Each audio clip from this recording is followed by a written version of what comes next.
we're going to close the Mishnah of Bava Kama with questions that I would think about. I would say they relate, perhaps that we're still in gray zones, but we're talking about ethics and practice, really ethics and practice. And I'm tempted to go back to a remark which the Gemara makes on page 38 in Bava Kama in the name of Rav Yehuda. Amar Rav Yehuda, Haiman Devaila Mechve Chasida, someone who wants to be a chassid, someone who wants to be a holy person.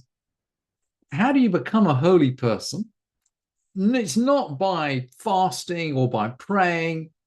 Lekayem milei de nizikin, should uphold or should make manifest the words of nizikin. In other words, there's something about the words of nizikin, which, of course, begin with this tractate of Bava Kama, which there's something about the words of this tractate that embody holiness. And we're going to see this in the last couple of the Mishnayot of the tractate. We've always said, by the way, that the closing Mishnah is significant. But let's just look at the themes which are coming out of these closing Mishnayot.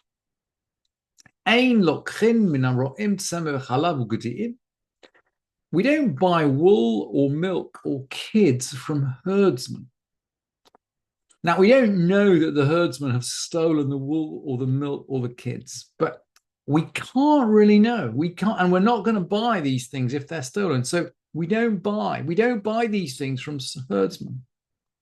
Velot mishomrei perot eitzim uferot, and we don't buy fruit or trees from people whose job it is to guard fruit. If your job is guarding fruit, you can't be selling fruit, and we don't buy from you. And there are some exceptions. In the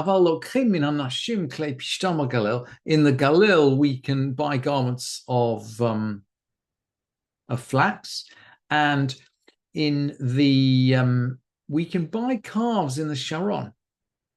But v'chulam, anywhere, whenever. Kulam she'amru hatmein. Whenever they said, hide it. If someone says, oh, no, I can sell you this, but just keep it tucked away, asur. It's absolutely forbidden. If there's any hint from the behavior of the seller that it's forbidden, we just can't buy it. And the Mishnah concludes, we can buy eggs and chickens anywhere. But Maimonides, in his commentary on this Mishnah, says specifically, this does not apply when they say hide it. If they say hide it, you can't even buy the eggs and the chickens.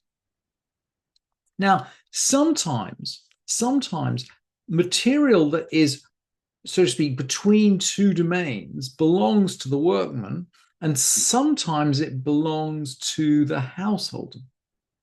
And this is actually where the Mishnah this is where the tractate is going to conclude. Mukim shehakoves motzi. Mukim are shreds of wool. Shehakoves motzi, that the laundryman pulls out. Laundry was a big thing in the time of the Mishnah. And it was a disgusting job, by the way, because you were dealing with all kinds of horrible chemicals.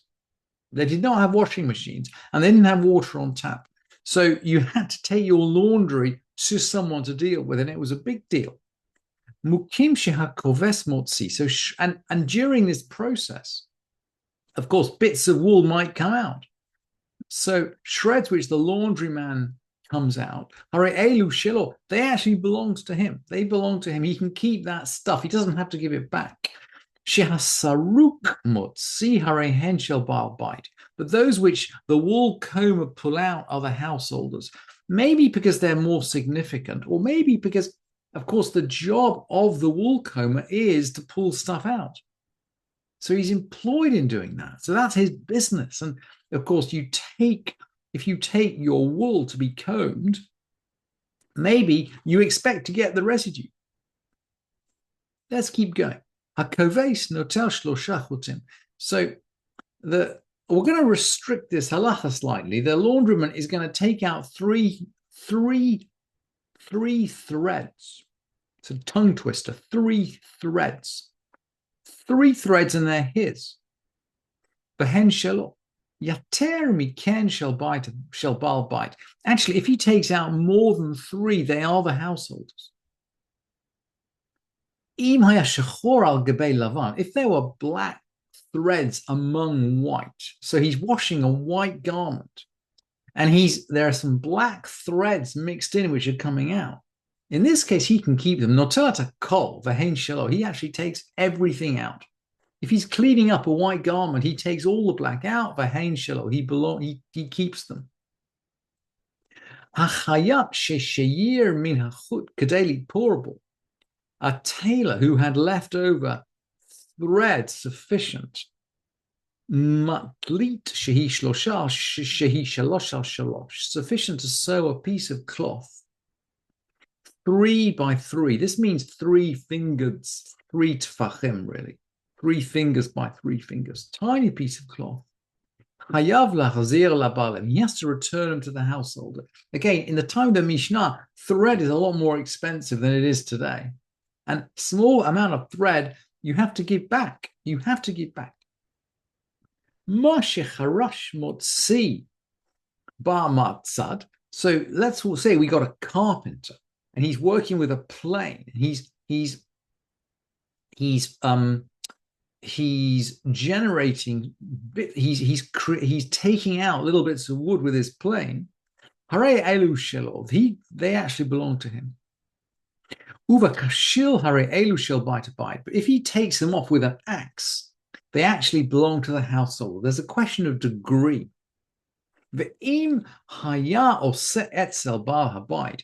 If he was actually working with the householder, af hanasoret shel bal bite. Even the sawdust belongs to the householder. If we're in the householder's premises, we are incredibly careful. We've learned this is a theme, by the way, right the way through Bava Kama. If we're on someone else's property, we essentially have no rights. And as a craftsman, if you're on someone else's property, you can take nothing away. So these are the ideas that, in the words of Rabbi Yehuda, if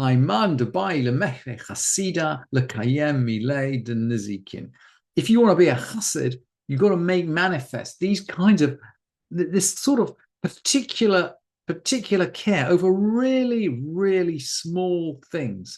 Even a small number of threads, even a little bit of sawdust is really, really important if you're going to be a chassid. And that's the close of Bava Kama. So I'll recite the Hadran. Hadran Alech Masechet Bava Kama. We will return to you, tractate Bava Kama. Vehadrach Alam. You will return to us. Datan Alach Masechet Bava Kama. Vedatach Alam. Our mind is on you, tractate Bava Kama, and your mind is on us. Lo nitnashe minach masechet Bava Kama. We will not forget you, tractate Bava Kama. Velo titnashe minan, and you will not forget us. Lo ba'alma hadain, velo ba'alma de ati.